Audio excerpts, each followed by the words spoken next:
just think, God, I've really come a long way, and I've done it on my own, you know. So I could say that, I'd have to say that I'm proud of myself when I think of that.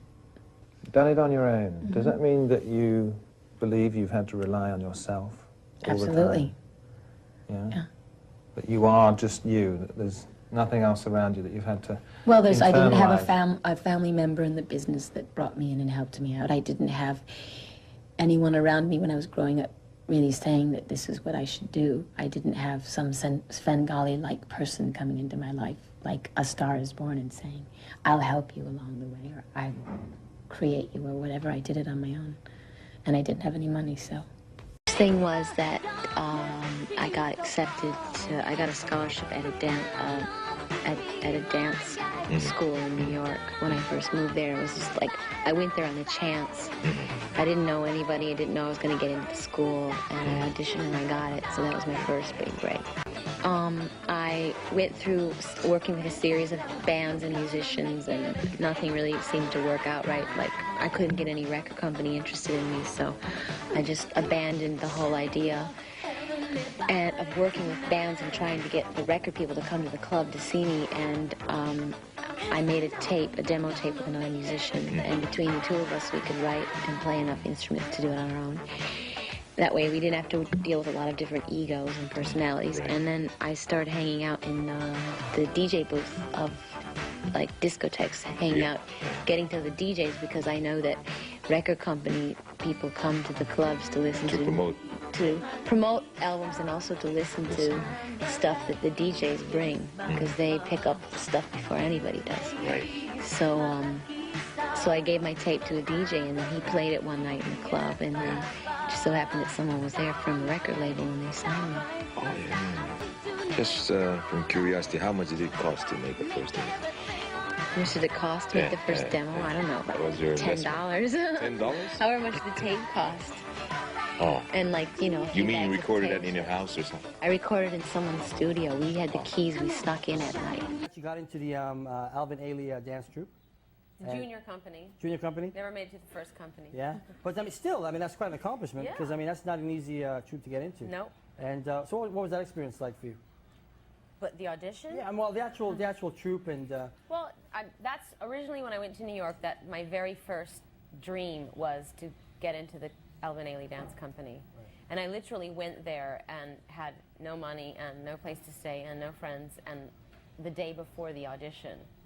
So it was a pretty ballsy move, and I got it. You've done a lot of ballsy moves, yeah, right? that was the beginning.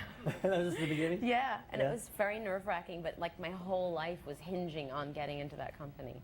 Or getting a scholarship to the school, not into the company, which I did, thank God. Right. So I could stay. You went to New York all on your own? Mm-hmm. Yeah.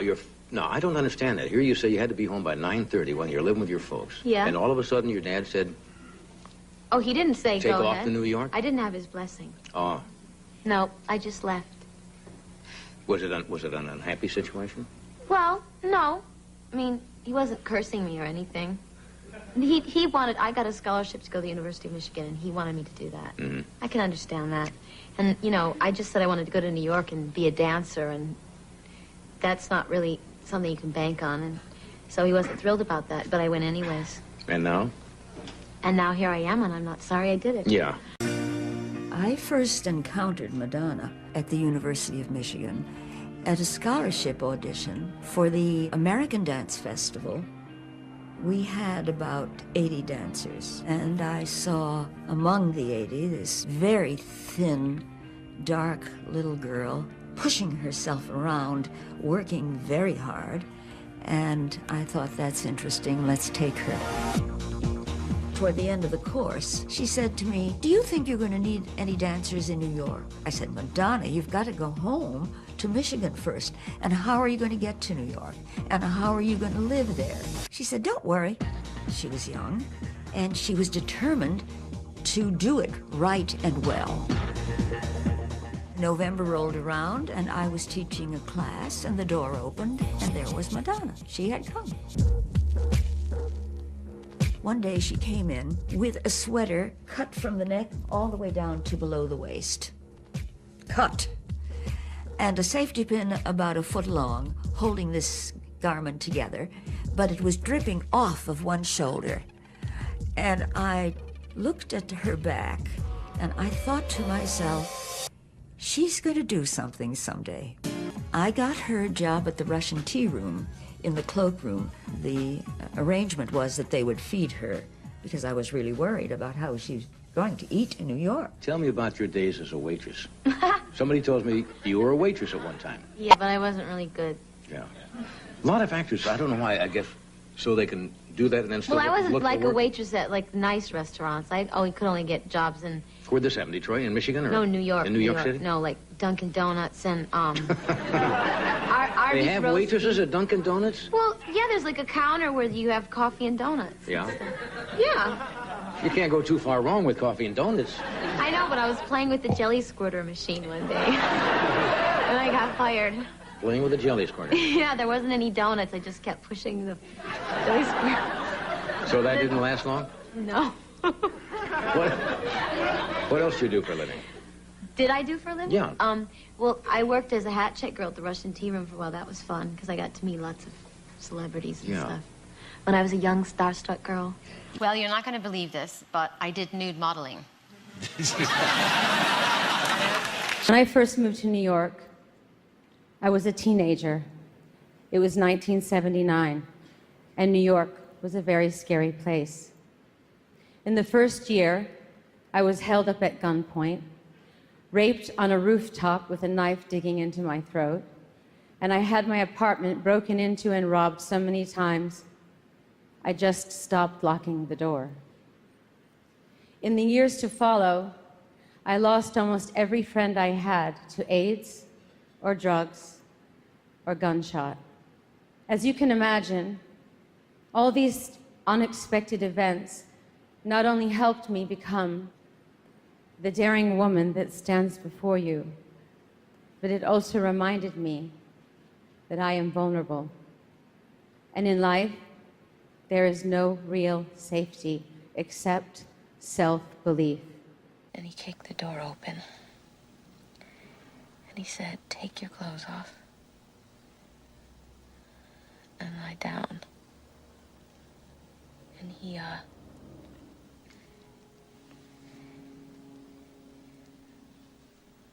tried to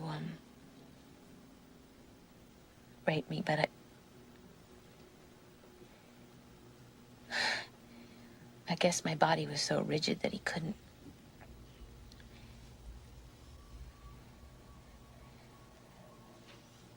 And then he started calling me a disgusting lesbian, a stupid dyke, a pathetic piece of shit. And if he couldn't get it in my pussy, he was gonna make me suck it. And I remember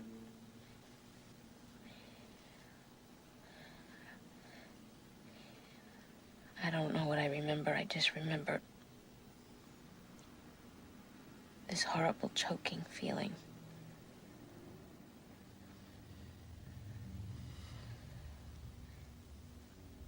And he,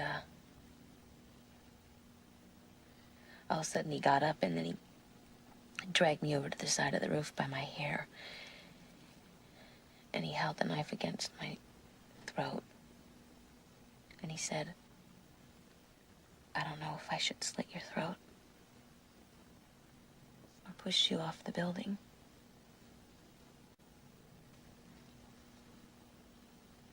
And I would have done anything for him. And then all of a sudden, he just broke down and started crying, and he ran away. And I put my clothes back on.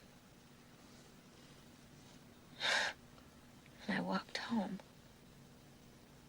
First year that I came to New York, and I was so open and so charged by the electricity of New York City, and I was there to be a professional dancer, and you know, when you come from the Midwest, you smile at everyone, you talk to everyone, you say hi to everyone, everyone thinks you're a lunatic, Right, in Florida too. You wave to them across the street. They go, Just say "What's hi to wrong everyone." with her?" Yeah. No, but I was so supercharged by what was the energy of the city, and so innocent and naive in so many ways. And I did have a lot of crazy, violent things happen to me because I was so naive and left myself open and just trusted people and believed that everybody had my best interests when they did not. And there was a moment, I remember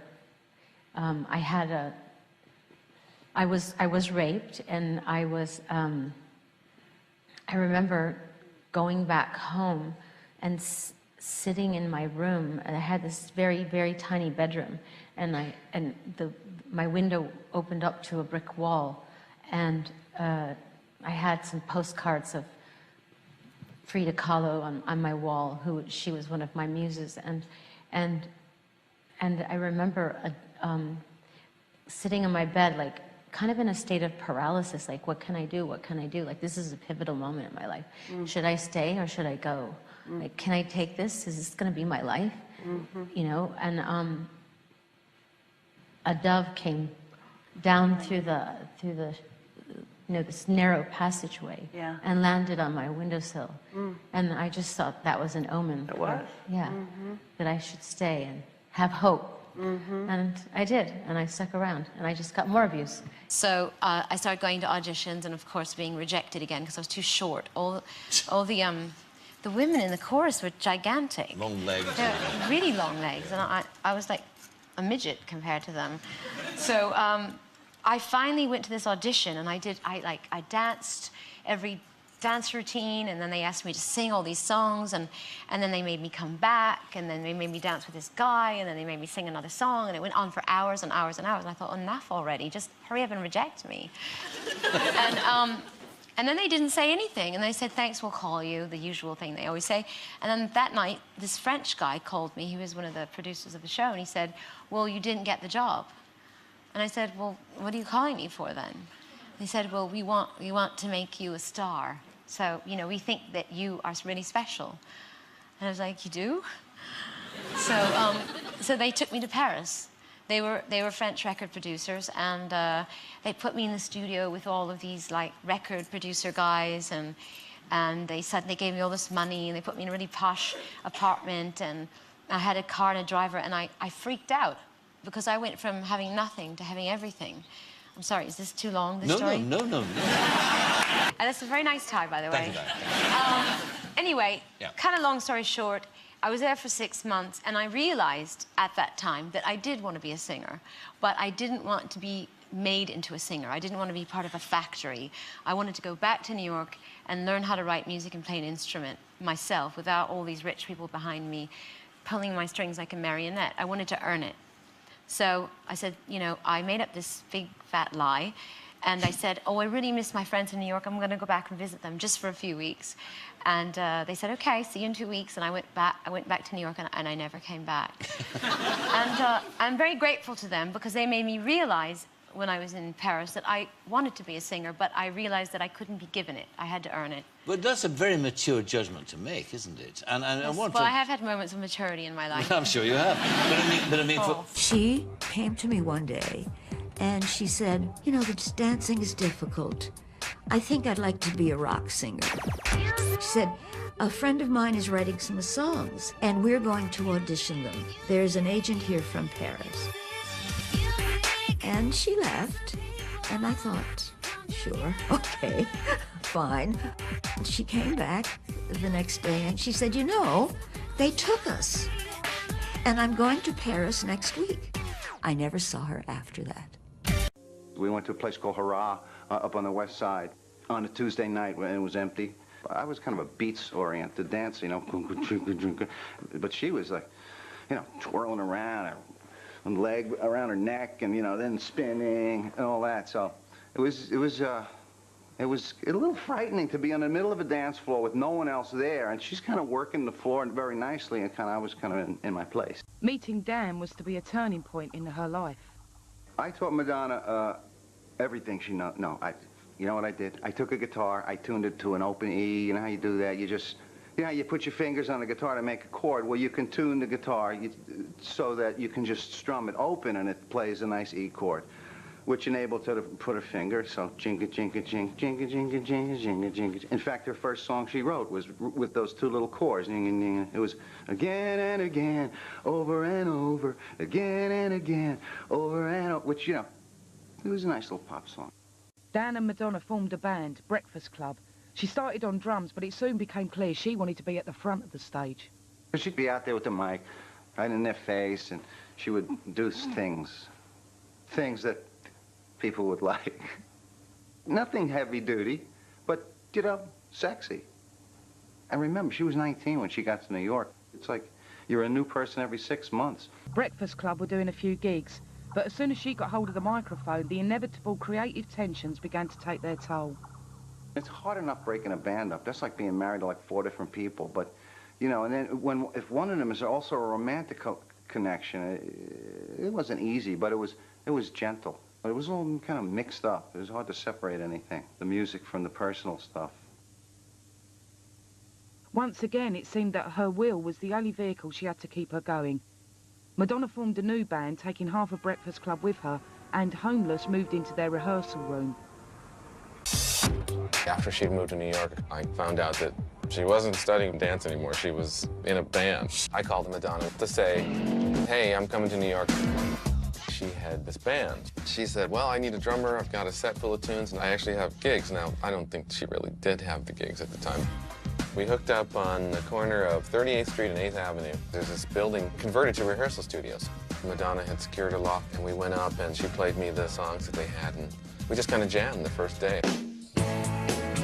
I was excited to find that she had written some solid songs.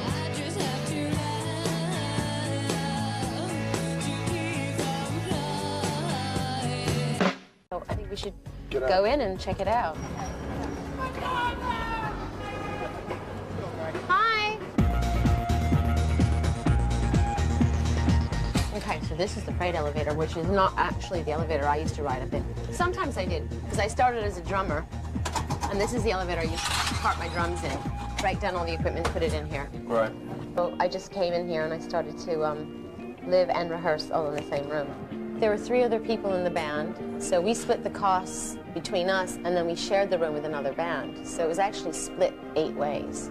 So it wasn't that expensive, and we paid for it with gigs. I mean, mostly we played out in Long Island or New Jersey, don't tell anybody. And we played at some really crap clubs on the Upper West Side. If we were lucky, we got a gig at CJD's or Max's Kansas City. It was like post Andy Warhol. And of course, otherwise, you had your modeling career. Yes, I was hoping you wouldn't bring that up. Yeah, I did model. Well, when I first moved to New York, I was a dancer, so I did a lot of modeling, nude modeling. Thank you very much. And I mean, it was really good money and very flexible hours, which is why I chose to do it. It's not because I enjoyed taking my clothes off or anything like that. And liar. I did it a lot more when I was a dancer, and then when I decided to become a musician, I kind of fell back on it when I had when I was really desperate and we weren't getting any gigs. Right.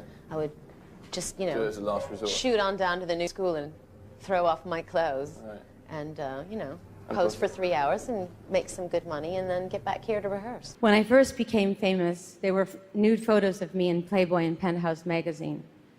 Photos that were taken from art schools that I posed for back in the day to make money. They weren't very sexy. In fact, I looked quite bored. I was. But I was expected to feel ashamed when these photos came out, and I was not. And this puzzled people.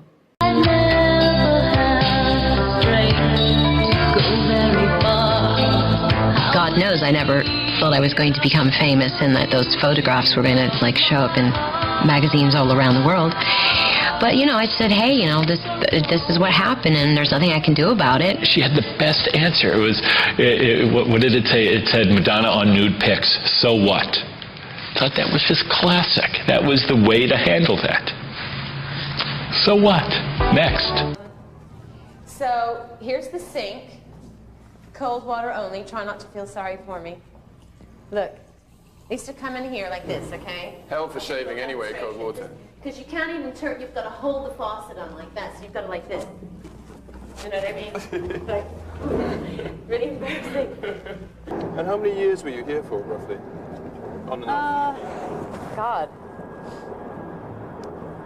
I mean, from the time that I first started rehearsing, then there was a portion of time that I lived here, and then there was a portion of time when I moved out of here Still into the rehearsed. Star Motel, that I still rehearsed here. I'd say about 4 years, Right. 4 A or long 5 time. years. So you must have known everyone. There must have been the weirdest characters. Yes, there were a lot of freaks in this film. But It's weird, but I had this thing that I just, once I left, I couldn't go back. I was going to really let myself down. If I went back home, I made that choice and I couldn't go back. And I couldn't ask my father for anything either. That was another thing you had. Yeah. Right. I have flower, got a shape of myself every day. I'm at home in my mind and I play. So if you ask me anytime, I'll just say. Madonna began to develop her own songwriting, laying bare her own emotions and relationships in the lyrics for songs like Hot House Flower.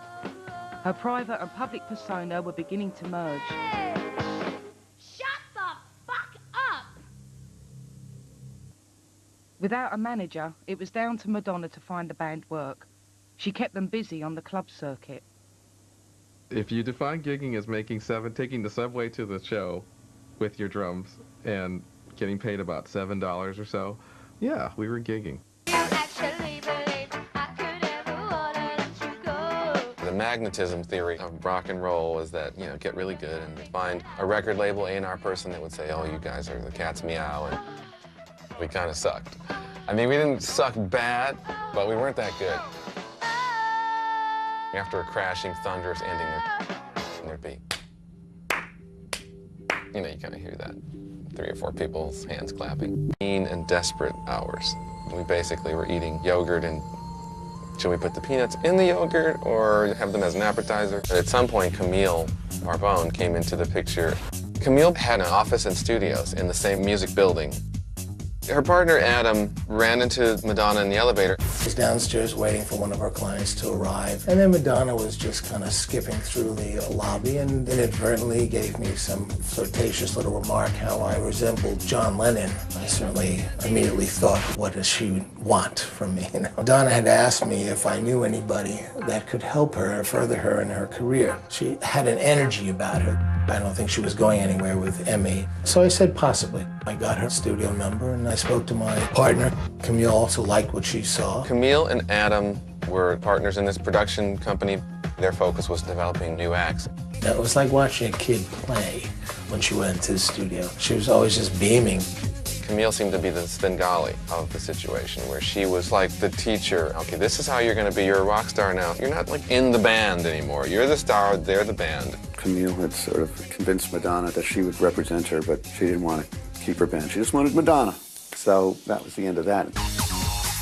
Camille was pointing the car more towards a Pat Benatar kind of a place. It was always, okay, well, that didn't work, so what are we going to do now? Something's not right yet, so let's figure out what it is and let's make it better. Madonna was working with Camille downstairs on rock and roll, and I'm working on dance-oriented tracks upstairs. I started to ask Madonna, hey, will you come sing on this? I know we're doing this other thing with Camille, but that tape that we made had everybody on it. She'd take the cassettes over to Danceteria. I find it really disconcerting that, suddenly when you're really famous, you get so many things for free. Well, it's the opposite. Finally, when you can finally afford everything, everyone gives it to you. It's a bit strange. She used to eat out of garbage cans, she told me. I thought, oh, you're tired. So what are we going to do now? We're going to the deli. Yeah, well, there's a deli downstairs, which they were very kind to me. They kind of, if I didn't have the cash, they'd give me food and I could pay them, like, say, the end of the week. Mm. And that's where I budgeted out my meals every day, basically. I had a choice between salted peanuts and a can of, like a container of yogurt, or I had a large bag of cheese popcorn and cranberry juice. It was very yummy, I have to say. Well, I suppose like all young people, you ate like once every 2 days anyway. No, I ate every day. I was quite fond of eating, as you could tell by my Zoftig figure at the time.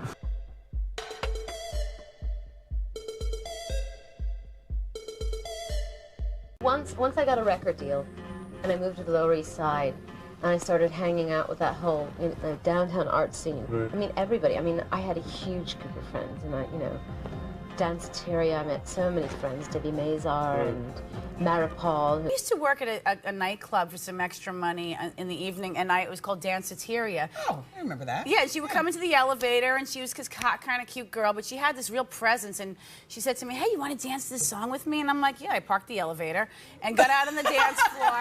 Yeah. You know, I was the operator, and we just tore the floor. We had the greatest time, and I turned her on to clubs like Trax and the Paradise Garage, and we used to have the best time just hitting the dance floor. This is when she was newer, practically fresh out of Michigan. She hadn't even cut a record yet. She's like, I'm gonna be a big star one day. I'm like, that's nice. Oh my gosh. Who knew? Now you bought some photos from your own personal collection. Let's take a look at them. Tell us what we're... Oh, that's a blonde. picture. Yeah, I had many hair color, but that is in the early '80s. I look like a baby, Yes. and I had done her makeup for a show. I have no idea where we were that night, but that's us just hanging. First time I met Madonna was at a nightclub, and I remember seeing this woman out of the corner of my eye, and she was wearing a white dinner tailcoat, a white old crumpled shirt, some sort of white cropped pants. I think probably the third sentence she said was that I want to be the most famous woman in the world. And I just thought, who is this chick? We talked about music and going out dancing. We would meet and, put our makeup on and spike up our hair or shave it off. We were out every single night of every single day of the week, of the month. We'd have our pockets full of whatever. I would have lip gloss and she would have her demo tape. She was a smart girl. To sit around a table with all of these amazing artists that we now know about, who are known universally, talking about reaching people, talking about listening to Jean-Michel. He used to complain all the time and say, "You're so lucky. You make music and that reaches so many people, and I make farty old paintings that no one's ever going to pay any attention to." And oh my goodness. I think about that now, and it's just too crazy, right? It was one of those times where the establishment was so far removed from what was going on with the street and the kids. People opened new venues because the old venues were closed. They started new record companies because the other record companies were out of touch. They started new magazines. They opened new art galleries. It was kind of like alternative world opened up. We were coming into the scene primarily as painters, but we had the celebrity around us of rock stars or downtown rock stars at the time, you know what I'm saying? And what we were doing was really representing what was really hot, cutting edge, and revolutionary at the time. It was definitely like the beginning of the urban culture revolution, if you will. And also New York was a very different place. Remember that. New York, downtown, Lower East Side, Keith Haring, Andy Warhol, Jean-Michel Basquiat, the Rocksteady crew, breakdancing was just coming up, graffiti was everywhere on the subway trains. It was so much like the convergence of musicians and artists, and it was great. It was an amazing time. Did New York, did it used to be just a lot more fun than it is now? I'm not going to lie. It was more fun. Right? Yeah. What about the city's changed, where it's just not as fun as it used to be? It's just not a scene anymore. Imagine, okay, so we're in this room right now, surrounded by Keith Haring and Basquiat and Warhol, but those were my peeps.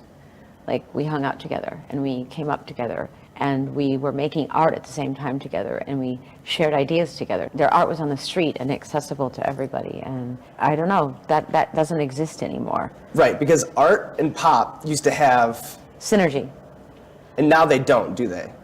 No, not really. Not in the way you used to feel it, right? No, not in the way I experienced it. I mean, we were all making art together, influencing one another. I mean, when I had shows, in the early days when I was performing and I did shows at, say, the Paradise Garage or the Roxy, Keith would say, let me paint on your jacket and your skirt and create your costume for you. You know what I mean? And right. Andy Warhol would be in the audience and Larry Levan would be spinning, and it's just a whole different scene. She just seemed like this kind of girl from out of state that was a little, wasn't totally in the know yet. At first, I thought she was just someone that needed, a friend. kind of, you know, needed somewhere, because a lot of people were kind of gravitating around that whole element. There was a dance that, you know, they called the Webo. And a part of the dance was you could dance with a girl, but you could really get all up on her. It was just, a lot of pelvic rubbing going on, if you will. Dolly Webo, Dolly Webo. It's a very freaky, very hot dance. Really didn't mean much, you know? You would often see Madonna when she would be dancing, she would always have 2 or 3 guys all up on her doing the freak, and they would have her like in the smash, like really mashing her pretty good. It was the center of the universe, the place where everyone believed in magic. I don't know. Danceteria at that time was amazing. Danceteria was a club with the best music. Keith Haring was a busboy. Sade was a bartender. If you were on the cutting edge of music, art, video, or attitude, you were there. There was a great little dancer out on the dance floor, and she came up to the DJ booth, and we became friends. The major turning point was Madonna taking that tape in the Danceteria and Mark Kamen's playing it. I came up to her and said, "Are you wearing a nice bra?" Because Freddy wanted some girls to go on stage and take off their shirt, and she thought I was out of my mind. Everything was a free ride. Cute girls, and you know, you get in for free, you drink for free, and it's a lot of partying. We would just go out and hang out at Danceteria or whatever clubs, Mud Club, and go dancing. She got her best friends Martin Burgoyne and Maripol to help her find a style that would be uniquely hers. She actually came back to my loft one day with Martin, and all my stuff was there, and we just had to like pile it up, and you know, I was already making crosses, and they were in rubber. Became an instant friendship, definitely. She would wake me up every day and let's do this, let's do that. Looking back, Maripol played a major part in the making of Madonna. There was a lot of unity in those rubber bracelets. You know, like Danceteria, everybody would exchange them for drinks. Or it was like, you want to be my friend? Here, I give you 5 bracelets. And and the next day you having more. When Madonna danced, there was always a group of people that would surround her and watch her moves. Madonna had come to the DJ booth with the cassette, and I gave it a listen and thought it was great.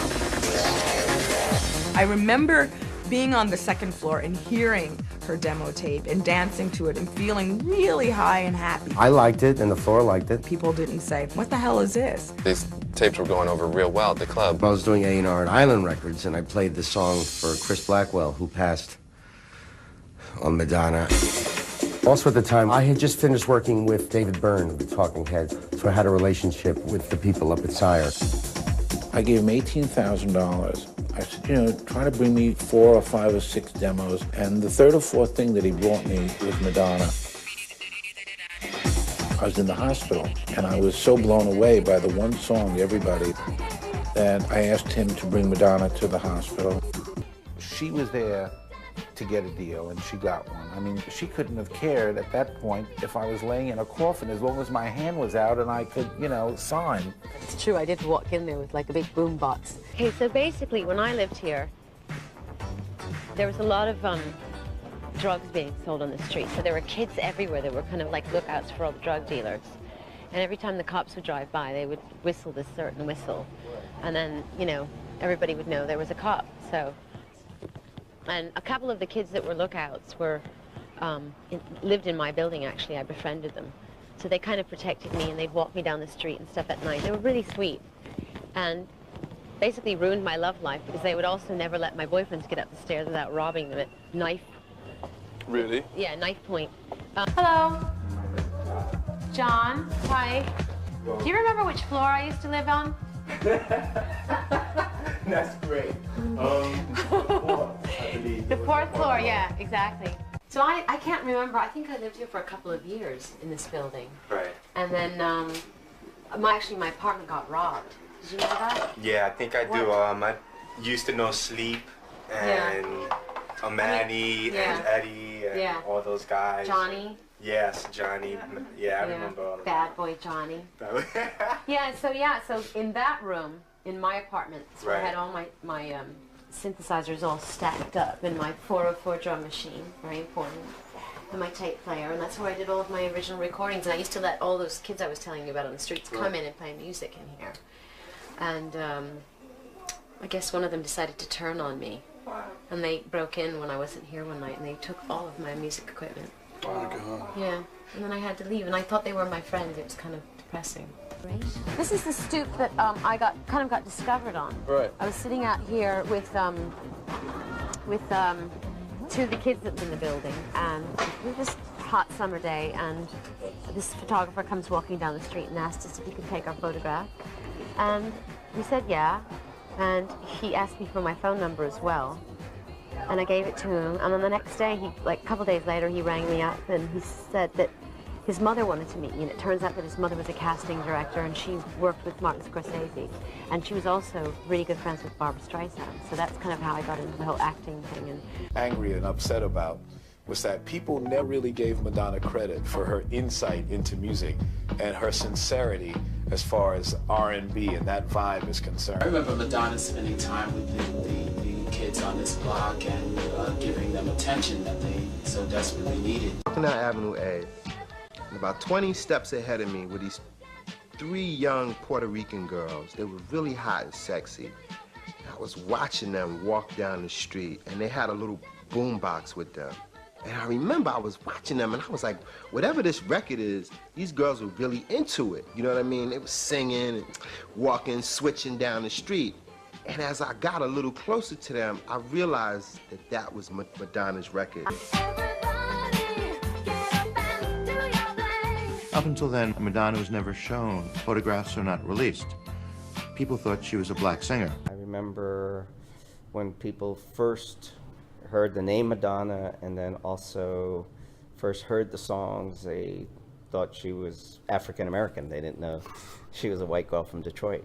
I actually met Madonna when I was a DJ at the Funhouse. It was quite common for record labels to bring by new artists, and that's where we met. And she asked me if I would be interested in remixing a song called Physical Attraction. And I did, and I had already done a bunch of records, and then we became really close friends. I mixed that and Burning Up, and then she liked it, the company liked it, and she had been working with Reggie Lucas on her album, and when the album was done, they wanted to have more new mixes done. So in the remixing process, I ended up mixing like 5 or 6 songs from that album. A song she had written with Stephen Bray called Ain't No Big Deal. Stephen Bray had sold it to Epic, and she needed one more song. And going back to wanting to be a record producer, so I was playing in a lot of these big clubs in Manhattan, and I met, I work at this record company, and I manage this act. I'm a guitar player. I'm a songwriter. And I was like, wow, a songwriter, that's very cool. So I said, well, bring me your demos, because I'm a record producer, I'm going to make records. So I had a demo, a piano vocal demo of this song called Holiday. And when they pulled the song off her album, they needed one more song, and I had this demo. And I played it for her, she loved it. I played it for Seymour Stein and Michael Rosenblatt, who was the head of A&R at Sire at the time, and they loved it. And I went in and produced it. It was the first record I produced. I mixed a ton of records. I'd already done, Flashdance and Maniac and Walking on Sunshine and Rocker's Revenge and some hip-hop records. But I had never produced a record from scratch. I knew from working with Michael Zager and Niles, production assistant, the processes involved in putting a record together, laying the basic tracks, and from remixing the records and fixing them so that they were more dance floor accessible. I had a pretty good grasp on the technology at the time to be able to take sort of a popular record and give it a groove and make it dance. So it was just a matter of pulling all of those elements together. And so Holiday by Madonna was the first song that I had ever produced from scratch. And it basically changed her life and my life, because then at that point I started getting more calls to do a lot more remixes and to produce a lot of other artists. But I didn't have any songs. So I started signing songwriters. She just really knew that if she wants to get known, we have to get out there and perform. We'd go on these long road trips and do these track dates or television shows. See, we were used to dancing in New York. Once you leave the vortex of New York City, the world kind of is a different place. Here's Madonna and everybody. Madonna needs an audience, and that was evident. Gonna have to change your mind, gonna leave your troubles behind. Your body gets an ocean when your feet can make a motion. Madonna was trying to do fashion, and we were trying to sing and trying to dance and trying to do art. She really wanted to be a solo artist. She really wanted her audience to see who she was. I'm doing what I want to do, all right? And I know you're going to like it. All right, we're going to take a holiday.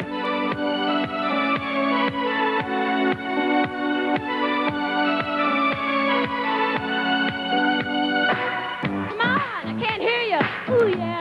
And my brother, come here, brother. This is my brother Christopher. He's also part of my big family, and he dances with me, and he was inspired and came to New York after I was here. I knew after Holiday that Madonna was ready to rule the planet. She wouldn't have become a star if she didn't always want to become a star. The person that I knew in 1977 now has control of the planet.